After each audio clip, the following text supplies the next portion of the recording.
अधूरी मोहब्बत, एक इमोशनल लव स्टोरी। बरसात की वो शाम आज भी आरव को याद है। कॉलेज की लाइब्रेरी के बाहर जब उसने पहली बार नायरा को देखा था। हाथ में किताब, बालों पर गिरती बारिश की बूंदें और चेहरे पर हल्की सी मुस्कान। उस दिन आरव को समझ नहीं आया था कि ये प्यार है या किस्मत की कोई चाल। धीरे धीरे दोनों दोस्त बने। साथ में चाय, साथ में प्रोजेक्ट और कभी कभी बिना वजह लंबी बातें। नायरा की हंसी आरव की दुनिया बन चुकी थी। एक दिन आरव ने हिम्मत करके कहा, नायरा, अगर तुम साथ हो तो मुझे किसी और चीज़ की ज़रूरत नहीं। नायरा मुस्कुराई, लेकिन उसकी आंखों में हल्की उदासी थी। आरव, हर प्यार मुकम्मल नहीं होता। कुछ रिश्ते बस दिल में रहने के लिए होते हैं। आरव समझ नहीं पाया, पर कुछ दिनों बाद उसे पता चला नायरा के पापा की तबीयत बहुत खराब थी और उसे शहर छोड़कर दूसरे शहर जाना था। जाने से पहले नायरा ने आरव को एक छोटा सा खत दिया। उसमें लिखा था, तुम मेरी सबसे खूबसूरत याद हो। अगर किस्मत ने चाहा तो हम फिर मिलेंगे, लेकिन अगर ना भी मिले तो मुझे हमेशा मुस्कुराते रहना, क्योंकि तुम्हारी मुस्कान मेरी सबसे बड़ी जीत है। ट्रेन धीरे धीरे स्टेशन से चली गई और आरव प्लेटफॉर्म पर खड़ा रह गया, हाथ में वो खत लिए। साल बीत गए, आरव आज भी उसी शहर में है। हर बारिश की शाम वो उसी लाइब्रेरी के बाहर खड़ा हो जाता है। उसे आज भी उम्मीद है, शायद किसी दिन फिर वही मुस्कान सामने आ जाए, क्योंकि कुछ प्यार कहानियां खत्म नहीं होती, वो बस यादों में जिंदा रहती हैं। 5 साल बीत चुके थे। आरव अब पहले जैसा नहीं रहा था। चेहरे पर मुस्कान तो थी, पर आंखों में इंतजार अब भी था। उस दिन फिर बारिश हो रही थी। वही पुरानी लाइब्रेरी, वही चाय की दुकान और वही यादें। आरव छत के नीचे खड़ा था कि तभी पीछे से एक आवाज़ आई, तुम अब भी बारिश में भीगना नहीं भूले। आरव का दिल एक पल के लिए रुक गया। वो मुड़ा, नायरा उसके सामने खड़ी थी। वही मुस्कान, वही आंखें, बस वक्त ने उनमें थोड़ा सा दर्द और जोड़ दिया था।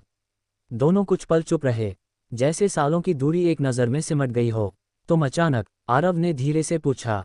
नायरा ने हल्की मुस्कान के साथ कहा, पापा अब ठीक हैं और मैं भी, लेकिन एक अधूरी कहानी मुझे यहाँ खींच लाए। दोनों फिर से उसी चाय की दुकान पर बैठे। बातें शुरू हुईं, पर शब्द कम पड़ रहे थे। नायरा ने कहा, आरव, मैंने बहुत कोशिश की तुम्हें भूलने की, पर कुछ लोग भूलने के लिए नहीं होते। आरव की आंखें भर आईं। तो क्या इस बार तुम जाओगी नहीं? नायरा ने उसका हाथ थाम लिया। इस बार अगर जाऊंगी तो तुम्हारे साथ। बारिश तेज हो गई, लेकिन इस बार आरव अकेला नहीं था। कुछ कहानियां वक्त की मार से टूट जाती हैं, और कुछ वक्त की परीक्षा के बाद और मजबूत हो जाती हैं। आरव और नायरा की कहानी अधूरी थी, लेकिन शायद अब उसे अपना मुकम्मल अंत मिलने वाला था। दिल बारिश थम चुकी थी, लेकिन आरव के दिल में जो तूफान उठा था वो अभी शांत नहीं हुआ था। नायरा उसके सामने बैठी थी। वो सच में लौट आई थी, लेकिन उसकी आंखों में कुछ ऐसा था जो आरव पढ़ नहीं पा रहा था। आरव, नायरा की आवाज़ हल्की कांप रही थी। मैं तुम्हें एक सच बताने आई हूँ। आरव ने उसका हाथ कसकर पकड़ा। अब कोई सच हमें अलग नहीं कर सकता।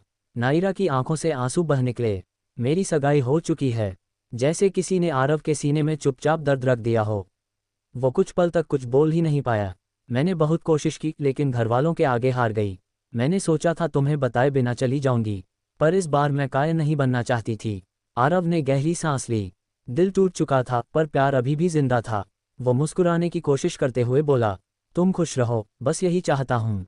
नायरा ने कांपती आवाज में कहा, अगर हालात अलग होते तो क्या तुम मुझे अब भी अपनाते? आरव की आंखें भीग गईं। मैंने तुम्हें कभी छोड़ा ही नहीं, अपनाने का सवाल ही नहीं था। कुछ प्यार किस्मत से हार जाते हैं।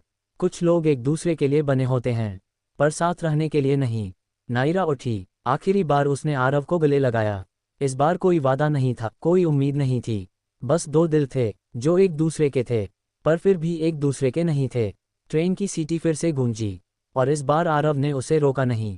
वो समझ चुका था, सच्चा प्यार हमेशा साथ नहीं मांगता। कभी कभी वो बस यादों में जीना सीख जाता है।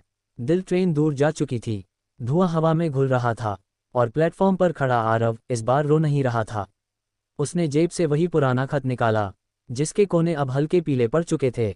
उसने मुस्कुराकर धीरे से कहा, देखो नायरा, मैं अब भी मुस्कुरा रहा हूँ। बारिश फिर शुरू हो गई, लेकिन इस बार वो भीगने से नहीं बचा, क्योंकि अब उसे समझ आ चुका था, प्यार किसी को पाने का नाम नहीं, बल्कि उसे दिल से दुआ देने का नाम है। सालों बाद आरव अब एक लेखक बन चुका था।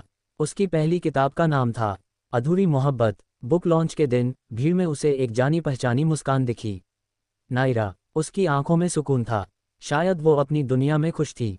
दोनों की नज़रें मिलीं, कोई शब्द नहीं बोले गए, बस हल्की सी मुस्कान। इस बार न कोई इंतज़ार था, न कोई दर्द, बस एक एहसास था कि कुछ लोग जिंदगी में साथ नहीं रहते, पर वो हमें वो बना जाते हैं जो हम बनने वाले थे।